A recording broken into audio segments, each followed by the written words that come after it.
अगर कभी अमेरिका और भारत के बीच जंग छिड़ जाए तो क्या होगा?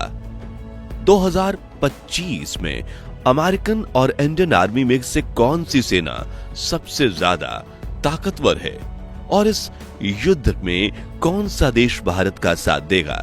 दोस्तों, अमेरिका को दुनिया का सबसे ताकतवर देश माना जाता है। वो अपनी मिलिट्री ताकत के बल पर दुनिया के बड़े से बड़े देशों की सरकार के फैसलों में दखल देता है, फिर चाहे वो इजराइल हो, अफगानिस्तान हो या फिर यूरोप, जर्मनी और जापान। लेकिन आज भी अमेरिका भारत से पंगा लेने की कोशिश नहीं करता। इसके पीछे कई कारण हैं। आज भारत को आजादी मिले 8 दशक भी नहीं बीते और हमारा देश दुनिया के 4th मिलिट्री सुपर पावर के तमगे को हासिल कर चुका है। भारतीय सेना में अमेरिकन आर्मी से भी ज्यादा जवान, बैलिस्टिक मिसाइल से लेकर न्यूक्लियर हथियारों तक इंडियन आर्मी के पास हर वो मिलिट्री इक्विपमेंट है जिसकी किसी भी देश को अपनी रक्षा के लिए जरूरत पड़ती है। सबसे अहम बात, भारत एक शांति प्रिय देश है।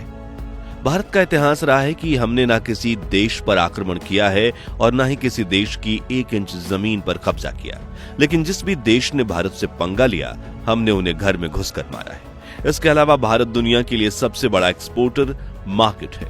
भारत का यूथ टैलेंट अमेरिकन कंपनीज के दिल की धड़कन है और Google, Microsoft, world bank, Adobe, IBM और स्टारबक्स जैसे $billion कंपनीज के CEO भी भारतीय ही हैं। यानी भारत से पंगा लेना अमेरिका के लिए अच्छी बात नहीं है।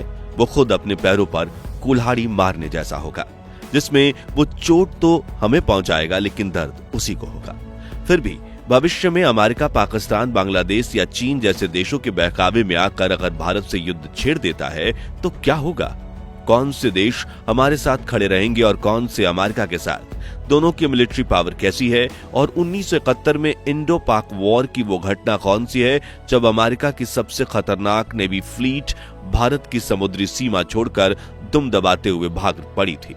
जानेंगे इस वीडियो में, लेकिन उसके पहले हर भारतीय वीडियो को लाइक करने के साथ साथ कमेंट बॉक्स में जय हिंद जरूर लिखें, क्योंकि जय हिंद का नारा लगाना हमारे लिए गर्व की बात है।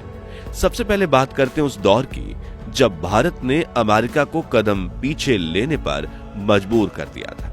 तो बात है साल 1971 की, जब ईस्ट पाकिस्तान की आवाम जोरों से अपने लिए एक अलग देश की मांग कर रही थी। जो एक पाकिस्तानी हुकूमत ने पूर्वी पाकिस्तान के लोगों पर तरह तरह के जुर्म ढाना शुरू कर दिया था। मर्दों को मारा काटा जा रहा था और औरतों पर ऐसे अत्याचार किए जा रहे थे जिसके बारे में सुनकर भी आपकी रूह कांप उठेगी। ऐसे में ईस्ट पाकिस्तान के 1 करोड़ से भी अधिक लोगों ने अपना देश छोड़कर भारत में शरण ली और भारत सरकार ने बांग्लादेश को आजादी दिलवाने की जिम्मेदारी ली। उस वक्त पाकिस्तान अमेरिका का पालतू देश था और ये जानते हुए भी कि ईस्ट पाकिस्तान में सरेआम नरसंहार हो रहा है, पाकिस्तान ने अपनी आवाम पर अत्याचार करने की सारी हदें पार कर दी हैं और भारत का ये फैसला बिल्कुल सही है। अमेरिका ने अपने साथी ब्रिटेन और चीन के साथ मिलकर भारत के खिलाफ मोर्चा निकाल दिया। आधे से ज्यादा दुनिया अमेरिका के डर से भारत के खिलाफ हो गई थी और अमेरिका ने भारत को चारों तरफ से घेरना शुरू कर दिया था। दरअसल एक तरफ पाकिस्तान भारत पर हवाई हमले कर रहा था, वहीं दूसरी तरफ अमेरिकन प्रेसिडेंट रिचर्ड निक्सन इस युद्ध में भारत को अलग थलग करना चाहते थे। इसलिए उन्होंने चीन को भारत पर हमला करने के लिए उकसाया और साथ में ब्रिटेन के साथ भारत पर हमला करने के लिए समुद्री रास्ते से अपना सबसे खतरनाक जंगी बेड़ा 7th फ्लीट रवाना कर दिया। लेकिन प्राइम मिनिस्टर इंदिरा गांधी को इस बात की भनक पहले से ही लग चुकी थी कि अमेरिका ऐसा कोई षड्यंत्र रच सकता है।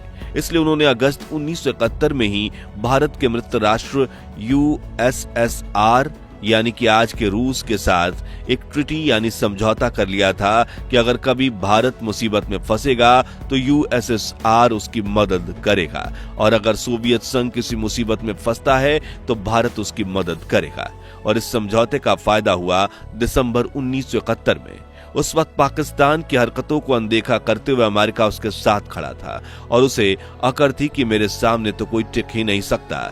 लेकिन वो भूल गया था कि ये नया भारत है जो इन अत्याचारों को चुपचाप बिल्कुल नहीं सहेगा, तो फिर हुआ ये कि अमेरिका से आदेश मिलने के बाद ब्रिटेन अपने एयरक्राफ्ट करियर ईगल के साथ हजारों टन गोला बारूद लेकर पश्चिमी तट से भारत की तरफ बढ़ने लगा और अमेरिका की 7th फ्लीट बंगाल की खाड़ी की तरफ रवाना हो गई और चीन को ऊपर ही ऊपर तरफ से हमला करने को कहा गया।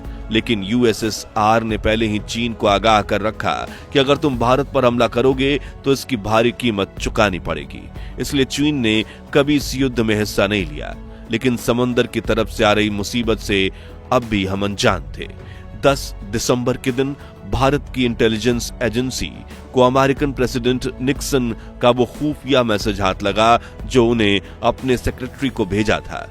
इस मैसेज में लिखा था, हमारा 75,000 टन का न्यूक्लियर एयरक्राफ्ट करियर अपने निर्धारित स्थान पर पहुंच गया है और जब तक भारतीय सैनिक पाकिस्तान छोड़कर वापस नहीं जाएंगे तब तक वो वॉरशिप आगे बढ़ता रहेगा और आखिर में भारत पर हमला कर देगा। इंडियन इंटेलिजेंस एजेंसी को यह खबर मिलते ही उसने यूएसएसआर से मदद मांगी। इधर भारत के आईएनएस विक्रांत एयरक्राफ्ट करियर पर हमला करने की कोशिश कर रही पाकिस्तानी सबमरीन पीएनएस गाजी को इंडियन नेवी की आईएनएस राजपूत सबमरीन ने उड़ा दिया। साथ ही भारत ने 10 पाकिस्तानी बैटलशिप्स, 18 कार्गो वेगल्स और 2 डिस्ट्रॉयर और दर्जनों छोटे जहाज को ठिकाने लगा दिया था। अब बारी थी यूएसएसआर की। तो मॉस्को की तरफ से वॉरशिप्स और सबमरीन्स का बड़ा काफिला इंडियन ओशन और बंगाल की खाड़ी की तरफ रवाना हुआ, जिनके आने की खबर सुनते ही ब्रिटिश सबमरीन्स एक काफिले ने तो उल्टे पांव भागने का फैसला कर लिया और मेडागास्कर चले गए, जबकि अमेरिकन काफिले को रोकने के लिए यूएसएसआर ने गजब की रणनीति अपनाई। तो जब अमेरिका की 7th फ्लीट बंगाल की खाड़ी में पहुंची तो सोवियत यूनियन की सभी सबमरीन्स ने पानी से बाहर निकलकर उनकी तरफ एक घेरा बना लिया, लेकिन किसी भी तरह का अटैक नहीं किया। तभी अमेरिकन काफिले की तरफ से प्रेसिडेंट निक्सन को एक मैसेज भेजा गया, सर हमने आने में काफी देर कर दी। यूएसएसआर ने पहले ही यहां अपने सबमरीन और बैटलशिप्स का बड़ा काफिला भेज दिया है और अमेरिकन फ्लीट वहीं रुक गई। इधर भारत ने पाकिस्तान पर अटैक किया और कुछ ही दिनों में पाकिस्तान के 93,000 सोल्जर्स को बंदी बनाकर बांग्लादेश को आजादी दिलवाई। कुल मिलाकर अमेरिका चाहकर भी भारत पर हमला नहीं कर पाया और उसके बाद से आज तक उसने कभी भारत को कमजोर ओपोनेंट समझकर हमसे पंगा नहीं लिया। इस इवेंट से एक बात साफ हो जाती है कि अगर भविष्य में कभी अमेरिका भारत पर हमला करता है तो इस बार भी हमारा मित्र राष्ट्र रूस हमारे साथ खड़ा रहेगा। और जहां अमेरिका दुनिया की सबसे बड़ी मिलिट्री सुपर पावर है तो वहीं रूस भी नंबर 2 पर है और उसकी पावर अमेरिका के लगभग बराबर है। वहीं भारत नंबर 4 पर है, यानी कि जब नंबर 2 और नंबर 4 मिलकर नंबर 1 का सामना करेंगे तो पलड़ा किसका भारी होगा ये तो आप समझ गए होंगे। वहीं नंबर 2 पर खड़ा चीन इस बार भी चुप ही रहेगा क्योंकि उसके खुद के अमेरिका के साथ अनगिनत पंगे चल रहे हैं। ऐसे में वो रूस और भारत को अपना दुश्मन बनाने के बारे में सोचेगा भी नहीं। चलिए अब बात करते हैं भारत और अमेरिका के सैन्य शक्ति से जुड़े कुछ आंकड़ों की। तो ग्लोबल फायर पावर ने 2025 में मिलिट्री सुपर पावर कंट्रीज की लिस्ट जारी की है, जिसके हिसाब से 0.07 पावर इंडेक्स के साथ अमेरिका नंबर 1 पर है, जबकि 0.11 पावर इंडेक्स के साथ भारत नंबर 4 पर है। यानी दोनों देशों के बीच कुछ खास फर्क नहीं है। और अगर यहां गौर करने वाली बात पर गौर करें तो जहां भारत का सालाना डिफेंस बजट $75 बिलियन रहता है, वहीं अमेरिका का डिफेंस बजट भारत से 10 गुना ज्यादा यानी 750 से 800 बिलियन डॉलर्स रहता है। इसके बावजूद भारत अमेरिका से कुछ खास पीछे नहीं है। वहीं इंडियन आर्मी में जहां 14,75,000 एक्टिव मिलिट्री सोल्जर्स हैं, वहीं अमेरिका के पास हमसे 1.5 लाख कम यानी 13,25,000 सोल्जर्स की फौज है। इसके अलावा भारत के पास 16 लाख पैरामिलिट्री सैनिक भी हैं जो अमेरिका के पास नहीं है। वहीं रिजर्व मिलिट्री की संख्या भी भारत में ज्यादा है। ऐसे में इस मामले में भारत बिना किसी शक के बेहद आगे है। एयर पावर की बात करें तो भारत के पास टोटल 2,250 एयरक्राफ्ट हैं, जबकि अमेरिका के पास 13,000 एयरक्राफ्ट हैं। भारत के पास 4,200 टैंक्स हैं, जबकि अमेरिका के पास 4,600 टैंक्स हैं। वहीं बख्तरबंद गाड़ियों की बात करें तो भारत के पास 1.5 लाख मिलिट्री व्हीकल्स हैं, जबकि अमेरिका के पास 3,90,000 व्हीकल्स हैं।